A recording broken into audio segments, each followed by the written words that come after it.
Ποιο νησί επιλέγει η Fairy Scanner για να ταξιδέψει το χειμώνα?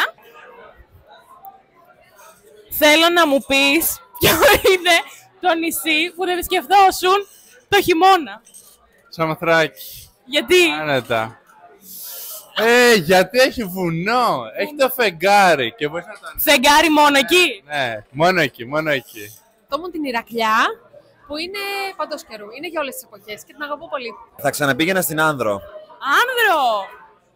Άνδρο! Στο οποίο να είναι αμφίβολη η επιστροφή μου, δηλαδή να έχει το Σαμποφόρ για να μείνω εκεί. Άρα, Π.χ. Φολέγανδρο θα έλεγα. Φολέγανδρο.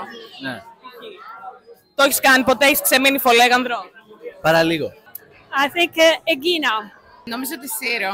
Γιατί? Τη λατρεύω. Γιατί τη λατρεύω, είναι πανέμορφη, συνδυάζει τα πάντα, έχει πανέμορφη χώρα, έχει απίστευτο φαγητό. Θα πήγαινα στην Άξο, φαίνεται ωραία. Νάξο. Ναι, Νάξο. Δεν είχα δίκιο ότι είναι φοβερό νησί. Είχε δίκιο, ήταν πολύ ωραία. Τρομερό φαγητό.